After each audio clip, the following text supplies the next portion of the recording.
हिमालय की गोद में बसा एक शांत और छोटा सा गांव नागपत। चारों ओर बर्फ से ढके पहाड़, देवदार की पेड़ों के कतारें और ठंडी हवाओं के बीच यह गांव किसी तस्वीर की तरह खूबसूरत लगता था। लेकिन इस गांव के पास स्थित काली पहाड़ी ने इसकी सुंदरता में एक सिरहन भर दी थी। गांव के बुजुर्गों का मानना था कि काली पहाड़ी पर जाना मौत को न्योता देने जैसा है। गांव वाले बताते थे कि उस पहाड़ी से अजीब चीखें सुनाई देती हैं। कई बार वहां से एक नीली रोशनी उठती है जो आसमान में कहीं खो जाती है। गांव में रहने वाले 4 दोस्त राहुल, स्नेहा, आर्यन और पायल को डर जैसी कोई चीज महसूस नहीं होती थी। वे लोग युवा थे, उत्सुक थे और रहस्य जानने के लिए बेताब भी थे। एक दिन गांव के लोग पास के मंदिर के मेले में व्यस्त थे।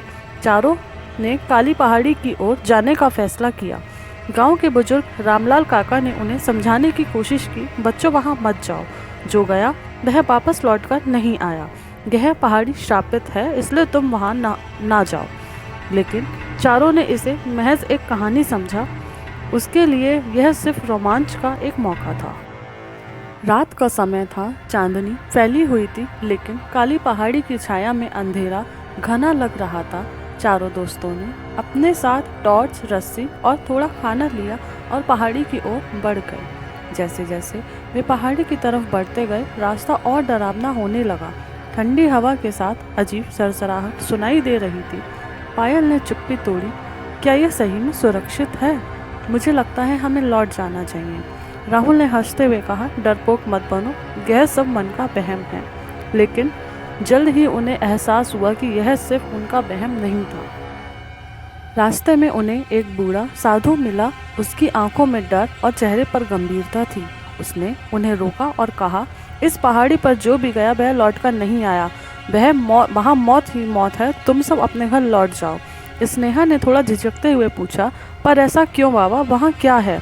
साधु ने कहा, काली पहाड़ी में एक पुरानी हवेली है। वहाँ एक तांत्रिक रहता था जिसने अमरता के लिए सैकड़ों मासूमों की बलि दी। उसकी आत्मा आज भी उसी हवेली में भटकती है।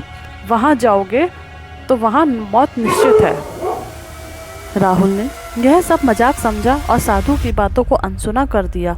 बाकी तीनों ने भी उसका साथ दिया। पहाड़ी की चोटी पर पहुंचकर उन्होंने देखा कि वहाँ सचमुच एक पुरानी हवेली थी। हवेली इतनी खंडर हो चुकी थी कि उसकी दीवारें टूट रही थीं। दरवाजे की चौखट पर जंग लगा हुआ था और अंदर घना अंधेरा था। जैसे ही उन्होंने हवेली में कदम रखा, एक ठंडी लहर उनके शरीर में दौड़ गई।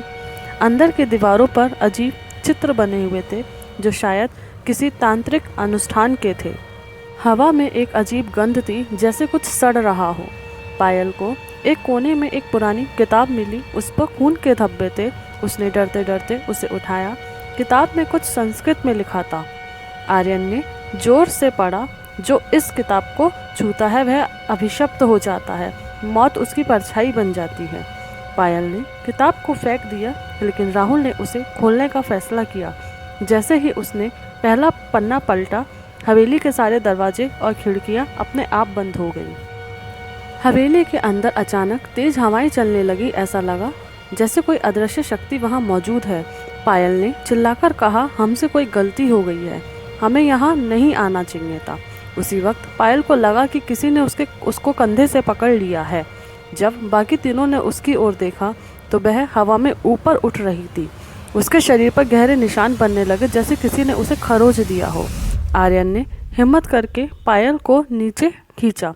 सबने मिलकर उसे बचाने की कोशिश की, लेकिन पायल किसी तरह नीचे गिरी और नीचे गिरकर बेहोश हो गई। हवेली के तहखाने में उन्हें एक गुप्त कक्ष मिला। वहाँ दीवारों पर अजीब सी आकृतियाँ बनी हुई थी। एक मूर्ति के सामने खून से लथपथ कटोरे रखे हुए थे। उन्होंने महसूस किया, यह तांत्रिक का अनुष्ठान कक्ष है। तहखाने में ही उन्हें एक और पुरानी किताब मिली जिसमें लिखा था, तांत्रिक ने अमरता पाने के लिए मासूम बच्चों की बलि दी थी, लेकिन उसकी आत्मा को शांति नहीं मिली और वह हवेली में ही कैद हो गई। तभी एक जोरदार चीख गूंजी। कक्ष की दीवारें हिलने लगी। नीली रोशनी ने पूरा कमरा भर गया। अचानक तांत्रिक की आत्मा प्रकट हुई। तांत्रिक की आत्मा ने राहुल और आर्यन को अपनी गिरफ्त में ले लिया। वे दोनों हवा में झूलने लगे।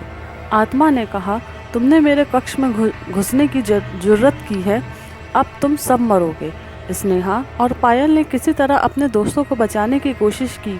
उन्हें किताब में लिखे कुछ मंत्र याद आए। उन्होंने मिलकर मंत्रोच्चार किया।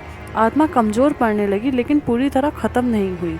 तांत्रिक की आत्मा ने आखिरी बार जोर लगाकर सबको ख़त्म करने की कोशिश करी।